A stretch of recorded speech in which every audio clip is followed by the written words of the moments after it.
Hi guys! Welcome back to our channel. So for today's video guys, maninimot tayo dito guys sa mga pananim ni Nanay Rosie kung anong masisimot natin dito, kung anong mga makukuha natin.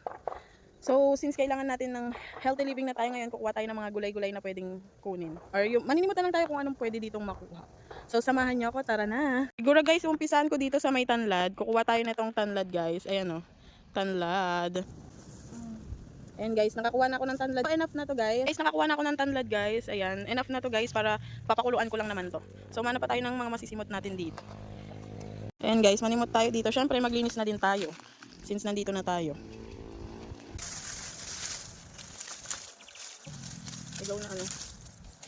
Kami ng mga ugat-ugat ng puno ng ano oh. Puno ng ano to guys eh. Ano nga yun? Puno ng guava. Ano ba yung guava? Basta yun, puno ng guava yan guys. Ang dami lang mga ligaw-ligaw na mga ganito. Pero puno ng guava yan. Ayan guys, naghanap lang ako guys ng mga masisimot pa natin. Mukhang wala na nga eh. Ayun mga dahon sana ng gabi. Ay dahon ng gabi. Mga ano, talbos. Mga talbos-talbos guys. Nakakalat. Yung ayun ay mga dahon-dahon na yan. Nakakain ba yan? Kukuha sana ako kaso hindi ko kasi alam kung ano yan eh. Sayang naman kung pipitasin ko tapos di ko pala alam kung nakakain o hindi.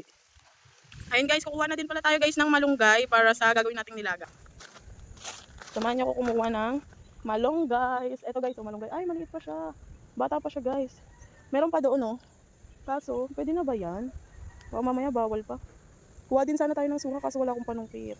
Kaso bata pa, pwede na ba yan bunutin? Meron din dito. Ayan oh. Linis na lang muna siguro tayo guys. Kasi wala pa tayong makuha. Wala pa tayong masimot. Pero kaya ko naman. Linis-linis lang tayo guys para kahit pa paano. Hindi lang tayo gamit ng gamit sa bukid. Linisin. Diba? Tama.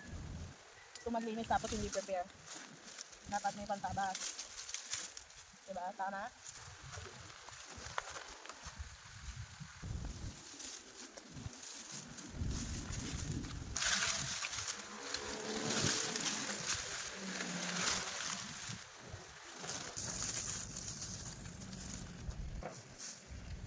Natanggal ko na yung mga kalat-kalat pero may kalat pa din naman since wala tayong dalang pantabas. Yan lang muna yung nagawa ko. Tinanggal ko na yung mga dahon-dahon tuyo dyan. Ayun na, nilagay ko dun sa isang sulok since wala tayong pansinde. Susunugin ko sana yan eh. Ayan, di pa tayo makakuha guys ng ano, malunggay. Ayun, maliit pa siya. Yan, maliit pa. Yan guys, ayan lang muna guys yung gagawin natin since paulan na din at baka abutin pa ako ng ulan. Medyo madilim na. Ayan, baka abutin ako ng ulan kaya uuwi na tayo. So guys, yun lang muna guys for today's video. Sana nag-enjoy kayo sa video natin ngayon. Dito sa may bukid, naglinis lang naman ako. Siguro next time na pagbalik ko dito, magdadala na ako ng pang tabas tsaka pang sinde. Ayan nga, may aso pa. So guys, yun lang muna guys for today's video. Thank you for watching. Bye!